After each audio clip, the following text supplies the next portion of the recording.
folks. Welcome to week 6. I will be in Albuquerque while you are listening to this. So I hope I come back from the conference with some fun stuff to share with you.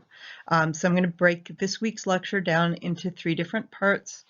The first part is a review of Russell's paradox. So if you already are well familiar with Russell's paradox, you can skip it, but it is a good review in my humble opinion. Then we'll do Suzanne Langer, and then I'm going to hit the highlights of Wittgenstein's philosophical investigations. Wittgenstein's PI is a complicated book, and there's no way that I'm going to cover all of the fabulous details, but you will get a great overview so that we can move forward. Onward to Russell's paradox. So, all right. You might have heard of Russell's paradox as being the Barber paradox, and the Barber paradox is just a way to frame it very simply. It's a story that we tell about it that has certain analogous features that helps people understand. But the Barber paradox tempts us to say things like, oh, that's so sexist, the barber is a woman, or we tend to get caught up in the example. So I'm going to give you the down-home mathematical version. And before you go, ew, math sucks, I hate math, I want to tell you why it's important. It's important because we'd like to believe that we know some things with absolute certainty, not psychological certainty, which is just a feeling of conviction, but epistemic certainty. So things that we really know, fully justified and understood truths. Certainty has been a topic of argument among philosophers since the beginning, right? Since Sextus Empiricus was a skeptic. But a much used defense that we have certain knowledge is an appeal to simple, rational mathematical equations like 2 + 2 = 4. There are tons of other examples of things that we think we might be certain about, but math gets used a lot.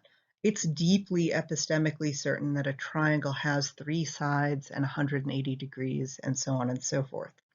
So here we have it, this fabulous example, yay mathematics. How is it that we know simple mathematical truths? Well, says Frege, let's define what numbers are and then explain why mathematical truths are really known. So Frege sets about defining numbers as sets, and this is why sets are so important. So the number 1 equals the set of one object, the number 2 equals the set of any 2 objects, and so on and so on.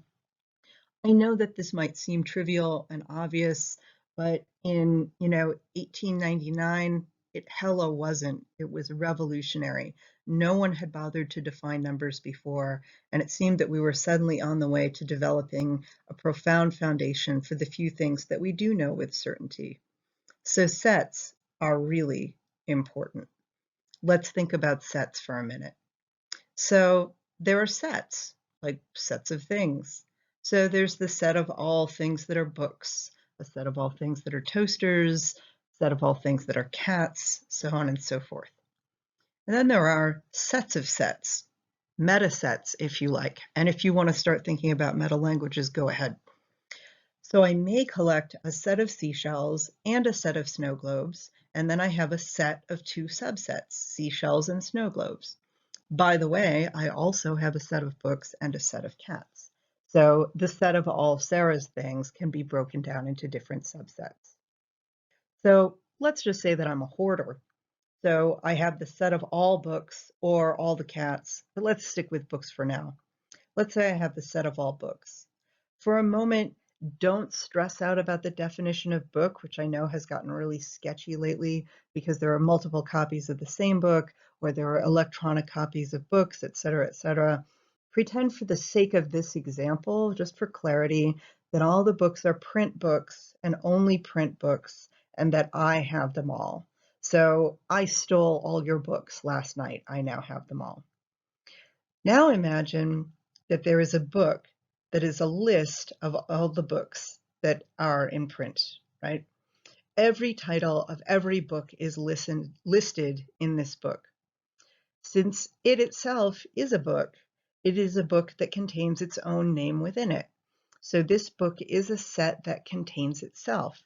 It's an improper set or an abnormal set because it contains itself as a member, but it is still a set of sets that contain themselves. In contrast, other kinds of sets can never be improper or never contain themselves or never be members of themselves. So for example, the set of all cats is not itself a cat because it's a set. I can have a set of sets that are members of themselves, like the book of all books and the web page that lists all the web pages and the YouTube channel that lists all the YouTube channels. And I can have a set of all sets that are not members of themselves. So I can have a set of cats and a set of dogs and a set of coasters and seashells and snow globes and so on. So what do we have? We have sets. We have sets of sets. We have sets of sets that do contain themselves and sets of sets that do not contain themselves. Even if you hate math, these are just conceptual categories, so this should make sense to you. This is about books and cats and not necessarily about numbers. Here comes the paradox. Consider the set of all sets that are not members of themselves. Is it a member of itself? If it is a member of itself, then it cannot belong to the set of all sets that are not members of themselves. If it is not a member of itself, then it must belong to the set of all sets that are not members of themselves. So if it is a member of itself, then it isn't a member of itself. And if it isn't a member of itself, then it is a member of itself. So much for having a solid foundation for numbers. Wah, wah, wah. So several solutions, 6 really big solutions for Russell's paradox have been proposed, including the one that Wittgenstein proposed in the Tractatus. They all have advocates, but none have been universally accepted.